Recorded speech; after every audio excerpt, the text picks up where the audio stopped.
Hey, the Wood Craftsman here. In this video, I'm going to be showing the application of the Sherwood Sherwood Kemvar 9230S catalyzed conversion varnish.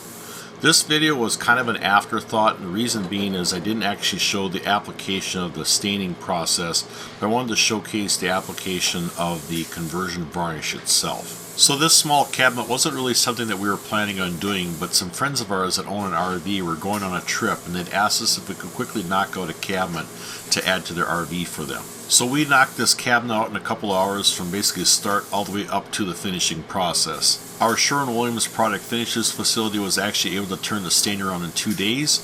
During that time, this cabinet was sitting in the shop waiting for the finish. When it came to the finishing process, it was a crunch time.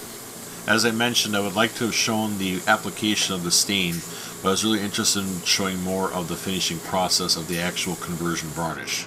From the time we received the stain to the time the cabinet had leave, we only had a little over 24 hours to get this completed. So the one thing that I did in this process that I don't normally do is finish both sides of the doors simultaneously. However, in the interest of time, I had really no other options to be able to turn this around a lot quicker than what we did, other than to try to finish the back side and the front side of the door at the same time. One option would be to actually hang the doors in some type of a wire or some type of a hook, which would have definitely been an option. But the quick and easy fix was to use what they used to call a nail board. In this case here, it's actually 4 face frame screws poking through the piece of plywood. The thought process of this method is the fact that the little tiny points of the screws poking through would not leave a noticeable imprint on the wet film, and would be barely noticeable to the average eye when the film was dry. This is not typically one of our practices in the shop, but in the interest of time, I didn't really have any other options. A little bit about the conversion varnish. This is the Sherwin-Williams Sherwood Kemvar 9230S catalyzed conversion varnish. It's a 20-degree sheen, and the product number is V84F90041. It is 37% solids by volume and can be catalyzed with a multitude of different catalyst options. Once catalyzed, the product has a 24-hour pot life. The catalyst I used here was the V66V20005 at 12%.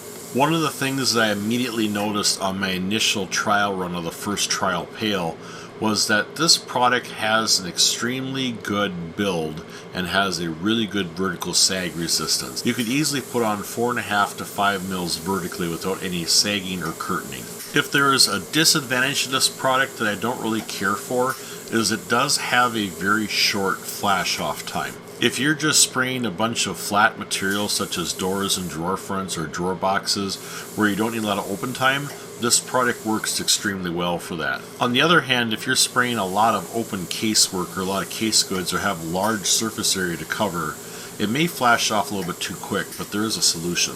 You can add an MAK solvent, methyl amyl ketone, not to be confused with MEK, methyl ethyl ketone. MAK is actually a tail solvent that actually will keep the wet film open a little bit longer, so as you're spraying your larger surface area case goods, any overspray that drifts into the wet film will actually melt right into that film. The 24-hour pot life is kind of nice because if you're spraying at the end of the day, you can actually use the material the next morning, providing it's within that 24-hour period. After 24 hours, the product will lose its integrity and the viscosity will gradually start raising, and will no longer be suitable for its use and need to be discarded. I hope you enjoy this video, and thanks for watching.